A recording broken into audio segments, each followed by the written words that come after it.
নমস্কার বন্ধুরা, আমরা আবার এসেছি। আমি সুমি।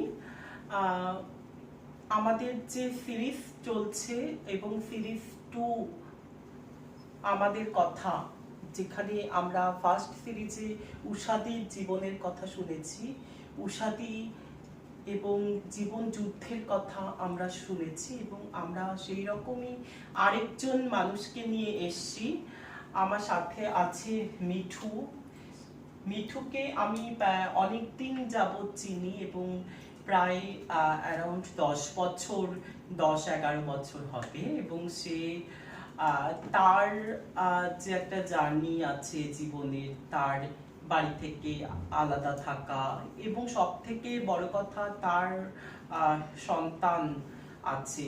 মাতৃত্ব তো শুধু গর্ভে ধরলেই মা হয় না, কারণ শ্রীকৃষ্ণকেও তো যশোদা মানুষ করেছিলেন এবং সেখানেও তো তাকে মানুষ করে একজন এবং জন্ম দেয় আরেকজন। তাই গর্ভে ধরলেই যে মা হয় না, এটা আজও বড্ড সত্যি কথা। এবং ওর দুটো মেয়ে আছে, আমরা সবকিছু শুনবো, ওর মুখে শুনবো। এবং আমরা আজকের যে সময়, আজকের যে আমরা এরকম একটা পরিস্থিতির ভেতর দাঁড়িয়ে আছি, যেখানে করোনাকালীন লকডাউন আজকে 5 মাস হতে চললো, আমরা সবাই একটা অনিশ্চয়তার ভেতর আছি।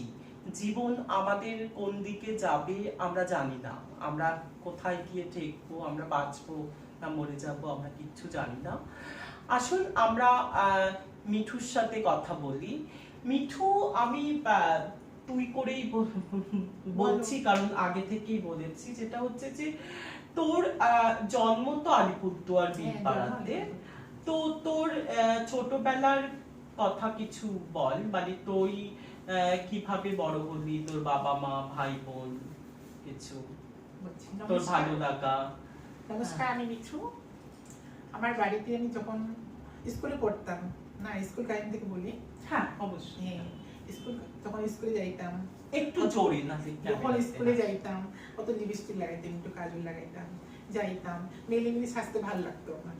তখন আস্তে আস্তে যখন ক্লাস 5 উঠলাম আমি, তখন আবার অন্যরকম হয়ে গেলাম, একটু বয়স একটু হয়ে গেল, তখন বুঝতে শিখলাম সবকিছুই। কিন্তু আমি ভেবে চলবো কি করে বাঁচবো অথবা কি করব। আর স্কুলে যাই তখন বলে তুই মেয়ে না ছেলে, কাজল করিস, লিপস্টিক করিস, এই সমস্ত কথা বলে। তখন মনে মনে ভাবি আমি তো চেঞ্জ হতে চাই, যে একটা ছেলের মতো হবো, কিন্তু হতে পারি না। ভাবতে ভাবতে যখন ক্লাস 8 উঠলাম, তখনই আমার পড়াশোনা নষ্ট হয়ে গেল। তখন আমি মনে মনে ভাবলাম কি করবো, বাড়িতে তখন বাড়িতে কিছু করতাম। স্কুলে কোনো অসুবিধে হচ্ছে? হ্যাঁ, অসুবিধা হতো। সহপাঠী মানে অন্যান্য বন্ধুদের থেকে টিটকারি, এগুলো তো বলছি, তার জন্য তো আমার পড়াশোনাটা নষ্ট হয়ে গেছে এইভাবে।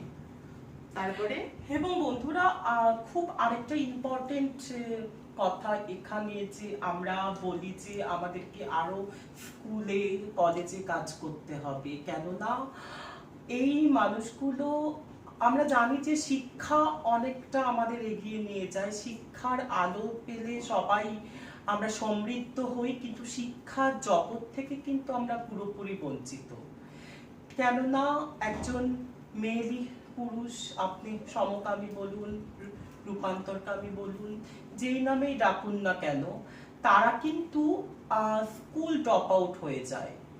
ক্লাস 7-8 কমসে কম মাধ্যমিকে স্কুলের থেকে যে অত্যাচার, সেই সব কিছু সহ্য করতে না পেরে কিন্তু তারা স্কুল ড্রপ আউট হয়ে যায়। এবং খুব দুঃখজনক যে টিচাররাও কিন্তু সেইভাবে সাথ দেয় না। আমি সবার কথা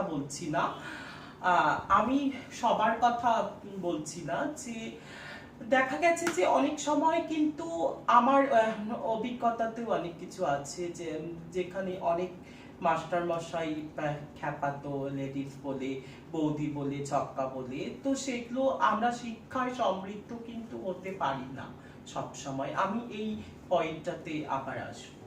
তো টিচাররা, যারা স্কুলের মাস্টার দিদিমণিদের থেকেও কি একই রকম ছিল, হাসতো যেরকম হয়ে থাকে আর কি? হ্যাঁ, সবাই ঠিক না, কেউ ভালোবাসতো, কেউ কেউ আবার ভালোবাসতো যে না ও ওরকম কি হয়েছে, ওকে এরকম বাঁচতে দে, ও ভালো, মানে নাচ গান কোনো প্রোগ্রাম হলে নাচ গান করি, তখন কত ম্যাডাম অত মাস্টার মাস্টার ভালোবাসি, না তো ওইরকমই ভালো একটা গান করে বা তো নাচ করে, করুক না। তুই তারপর বিশ্বহারা গানের হ্যাঁ, সাথে গান করতাম। যুক্ত ছিলি। হ্যাঁ, যুক্ত বিশ্বহারা নিয়ে যদি একটু মানে সবারকে বলিস, কারণ এই ভিডিওটা প্রচুর মানুষ দেখবে। বিশ্বহারা হচ্ছে কুচবিহার এবং পুরো উত্তরবঙ্গের একটি রিজিওনাল কালচার, যেখানে মনসা পুজো হলে পরে এবং বাড়ির কোনো শুভ কাজ হলে পরে, বিশেষ করে রাজবংশী সম্প্রদায়ের মানুষজনরা, তাই তো, যে এই বিশ্বহারা গান, বেহুলা লক্ষিন্দরের যে যাত্রাপালা হয়, তো তুই সেখানে কি রোল আমি করতি? ওখানে মনসা রোল করতাম। মনসার রোল হ্যাঁ, করতি। মনসা রোল। আচ্ছা, ওটা তবু কতদিন তুই করেছিস? 4 বছর করেছি। 4 বছর হবে। বাহ। ওই গান জগতে থেকে আমি এই লাইনে চলে আসছি। আচ্ছা। আগে গান করতাম, স্কুল পড়া বাদ দিয়ে তখন গানে ঢুকছি। তারপর আমার এক বান্ধবী বললো যে গানে আর কয় পয়সা হয়, এটা 3-4 মাস তো প্রোগ্রাম হয়, তারপরে বাকি কি করবি তুই? তা আমি ভাবতেছি না, তাই যাই, এভাবে তো চলে না, বাড়িতে সমস্যা হচ্ছে, আশেপাশে সমস্যা করে, ওদের প্রোগ্রামে গেলে মেয়ে ছেলে অনেক রকম কথা বলে, তখন বাধ্য হয়ে এই লাইনে চলে আসছে। এবং তুই হিজড়ে বৃত্তির সাথে যে যুক্ত, এই পুরো সম্প্রদায়ের সাথে যুক্ত আবার কত বছর হয়ে গেছে? তাও আনুমানিক 10 বছর হয়ে গেছে। 10 বছর হয়ে গেছে। 10 বছর হয়েছে। আমি আগে ভাবতাম যে না, ওখানে গেলে মানে শান্তি পাবো, কিন্তু এখানে আসে আবার শান্তি পাইলাম না।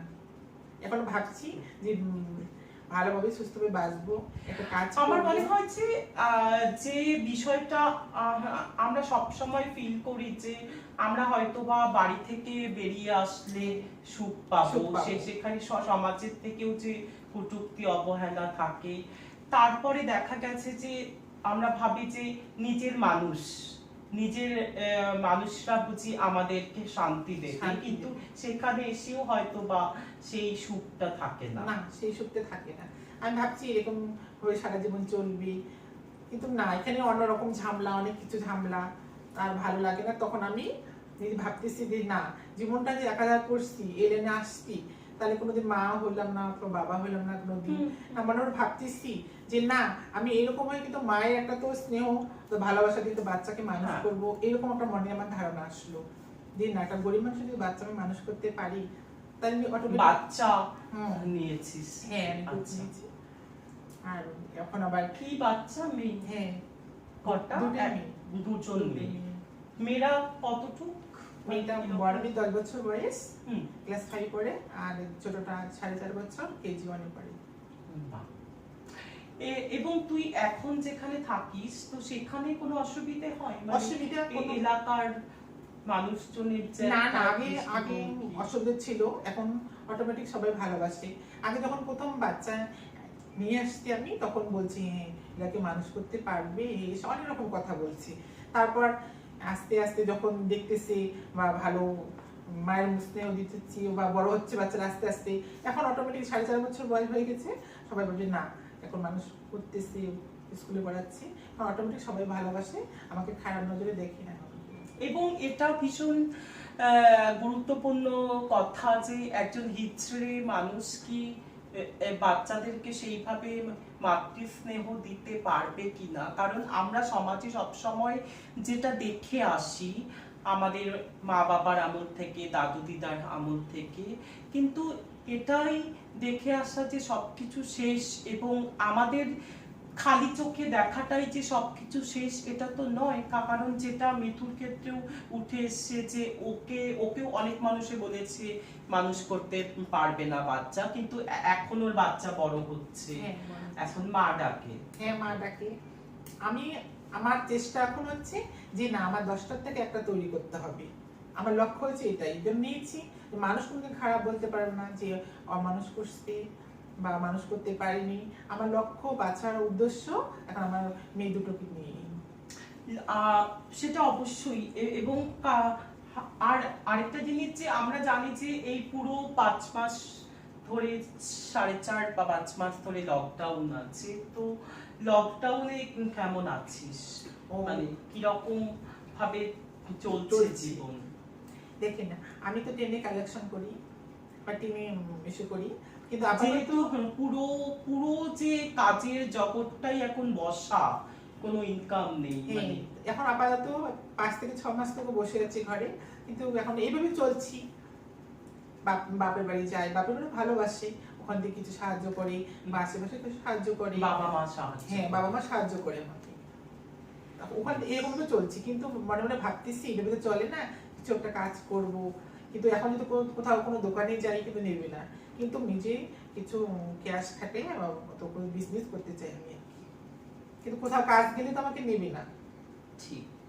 আর আরেকটা জিনিস যে সবাই বলে যে হিজড়ে বৃত্তি ভালো না, ছেড়ে দাও, ইত্যাদি ইত্যাদি, কিন্তু সেটা ছেড়েও যে সবাই আসতে পারে, যে এটা তো একটা আমাদের তো গুরু শিষ্য পরম্পরার একটা প্রথা, যেটা আছে। যুগ যুগ ধরে হয়ে আসছে। সেটা খারাপ ভালো মন্দ সেই প্রসঙ্গে তো আমরা যাবো না, যাবো না। কিন্তু তোর যদি ভালো না লাগে সেটা তুই ভালো নাই বাঁচতে পারিস একটা কাজ নিয়ে, তাই না? এবং তোর কি প্ল্যান, মানে যেমন এর আগের একটা লাইভ অনুষ্ঠানে আলোচনা হচ্ছিল যে তোর শাড়ির ব্যবসা হ্যাঁ। আছে, এবং সেখানে তোর শাড়ি আরো ভাবে বিভিন্ন ভাবে পুঁজি জোগাড় করে সেটাকে বাড়ানোর, সেটা নিয়ে কি প্ল্যান চলছে? প্ল্যান চলছে যে আমি শাড়ি বিজনেস করব, এটাই আমার প্ল্যান আর কি। আর আপাতত অত ক্যাশ নাই আমার কাছে। এখন কোথায় সাহায্য নেব অথবা লোন নেব, এরকম সুবিধা তো আমাদের নেই। কিন্তু ভাবতেছি কি করব, এটা আর কি, কোনো সমস্যায় আছি। এবং খুব গুরুত্বপূর্ণ যে লকডাউন তো দেশের পুরো অর্থনীতিটাকে ভেঙে দিয়েছে, কারণ সেইভাবেও যে প্রান্তিক মানুষগুলো আছে এই কমিউনিটির, যারা হিজড়ে পেশার সাথে যুক্ত, ট্রেনে মাংতাই করা, এবং যৌন কর্মী যারা আছে, যারা বিহারে নাচ গান করে, এবং পুরো গোষ্ঠীটার ইনকাম জেনারেশনটা বন্ধ হয়ে গেছে। এবং শুধুমাত্র প্রান্তিক গোষ্ঠী নয়, যারা মাইগ্রেন্ট ওয়ার্কার আছে আমাদের কমিউনিটিতেও, যারা বাইরে থাকেন, তারাও কিন্তু একই রকম ভাবে আজকে বিপর্যস্ত। কারণ পরবর্তীতে কি হবে আমরা কিছুই জানি না। আমরা হয়তোবা মিঠুকে এই রকম ভরসা দিতে পারি যে আমরা সাথে আছি, অবশ্যই আছি আমরা সাথে, এবং সাথে থাকবো, কারণ মৈত্রী সংযোগ সব সময় চায় যে এই মানুষগুলো যারা দেখে আসা পেশা থেকে বাইরে গিয়ে জীবনটাকে অন্যরকম ভাবে ভাবে, জীবনটাকে সমাজ আমাদেরকে কাজ দেয়নি, সমাজ রাখিনি, কিন্তু সেটাই তো শেষ কথা নয়। আমরা সমাজটাকে আরো অন্যরকম ভাবে দেখাবো, যে সমাজের যে কোট আনকোট মূল স্রোতের কাজ সেখানে আমরাও করতে পারি। হ্যাঁ, এবং আজকে ভীষণ খুব দুঃখজনক ভাবে আমাদের সবারই দিন কাটছে, কিছুই করার নেই আমাদের এই সময়, এবং আমরা সবাই এখন একসাথে থাকবো, এটাই আমাদের সব থেকে বড় কথা। এই রকমই আমরা আরেকটা সিরিজ নিয়ে আসবো, এই মিঠুর মতো, আমার মতো, আমাদের মতো মানুষজনদের কথা, আমাদের মতো মানুষজনদের সুরটাকে তুলে ধরার জায়গা আমরা খুব একটা পাই না। এই রকম ভাবেই আমরা তৃতীয় সিরিজ নিয়ে আবার আসবো। বন্ধুরা ভালো থাকবেন সবাই, এবং আবার দেখা হবে। ধন্যবাদ।